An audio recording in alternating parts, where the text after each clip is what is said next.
para o bom fluxo da informação. Nós começamos amanhã desta quinta-feira recebendo um relato em vídeo do Ministério da Defesa da Rússia, falando sobre as preocupações de que um acidente nuclear de grandes proporções aconteça em Zaporízhia, e lembrando não só de Chernobyl, mas também de Fukushima. Lembraram os porta-vozes do Ministério da Defesa da Rússia que se esse acidente acontecer, se esse incidente acontecer, ele afetará majoritariamente não apenas a Ucrânia, não apenas as regiões já com consolidada presença russa, mas também a Escandinávia. Lembrando das implicações também geradas potencialmente aos países do Báltico. Então, uma advertência que o Ministério da Defesa da Rússia faz hoje, dizendo que se esse incidente ocorrer em Zaporízhia, e eles explicam, já vou para o detalhe técnico, eles dizem o seguinte, que esse detalhe da proporção do incidente, maior até do que Chernobyl, que pode ocorrer causando danos aos países vizinhos, ocorreria na seguinte situação.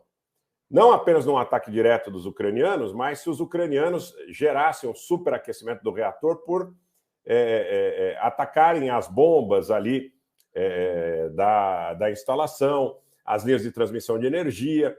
E, por acaso, logo depois dessa declaração do Kirillov no Ministério da Defesa da Rússia, nós recebemos relatos que novos bombardeios estão sendo feitos contra o entorno da central, que é a maior da Europa. E estes ataques estão sendo feitos desta feita por drones, os famosos drones turcos Bayraktar. Os drones turcos Bayraktar estão sendo utilizados. Adriano, seja bem-vindo. Começou agora, recebeu o alerta em tempo. Eles estão sendo utilizados contra a central no mesmo dia que nós estamos assistindo uma reunião do Erdogan, do Guterres, da ONU, e do Zelensky, na região aí mais ocidental da Ucrânia, em Lviv. Estão ali numa reunião trilateral.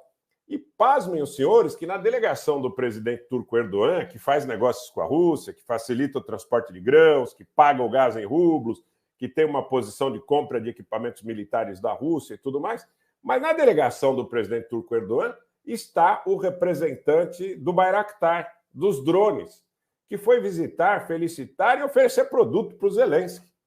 Então, quer dizer, são as contradições desse momento político delicadíssimo que o mundo vive. Queria saudar o pastor Damião Serpa, muito obrigado, obrigado pela sua presença e confiança, pelas palavras generosas.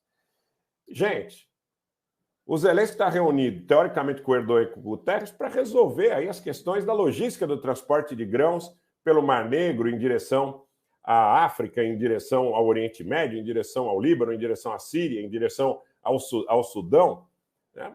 E, paralelamente, por incrível que possa parecer, na delegação desse mesmo presidente turco está o senhor representante dos drones Bayraktar, que momentos antes foram responsabilizados por ataques contra esta planta nuclear de Zaporízhia. Quer dizer, gente, a coisa está ficando muito complicada. Eu vou ter que concordar com o Antônio Carlos Zucco, que diz que tudo é sobre dinheiro. Aliás, nós temos falado aqui muito sobre isso, Antônio Carlos. Bom dia, seja bem-vindo. É muito delicado isso, né, Isa? Bom dia, belíssima opção aí para a Lespe. Um momento, eu tenho relatado há alguns dias.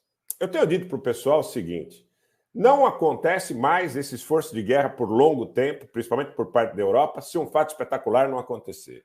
E eu quero reiterar, isto é condição sine qua, não tem como sustentar a opinião pública, principalmente da Alemanha, que eu coloco sempre como referência, mas é extensivo à França, à Espanha, à Itália, enfim, à Holanda, à Bélgica e tudo mais.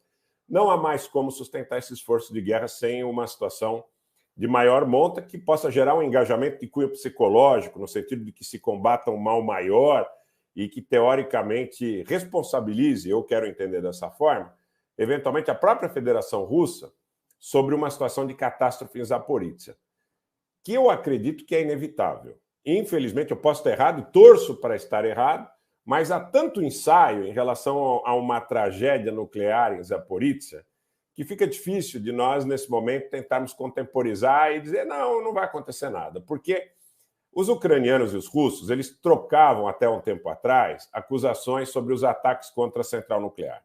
Depois do momento em que fica claro que está consolidada a presença militar russa nessa central, os ucranianos passam a dizer o seguinte, olha, a gente está atacando essa região porque nesta região os russos estão concentrando infantaria, artilharia, tanques, lançadores de foguete, tudo mais.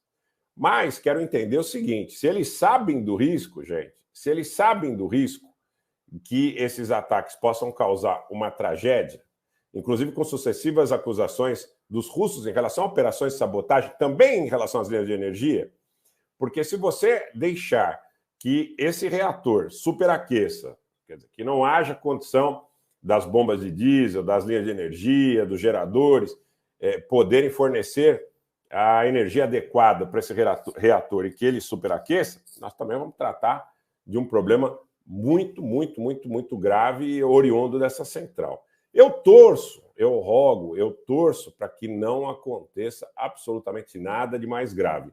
Mas me parece que está muito claro que há um preparativo, inclusive de cunho psicológico para a opinião pública na Europa, de que uma tragédia maior possa aí acontecer, tá? Então, eu não tenho mais dúvida, tá? Eu, particularmente, não tenho mais dúvida que é um ensaio que acontece dia a dia, tá? Para que a opinião pública esteja ciente do que lhes aguarda, tá?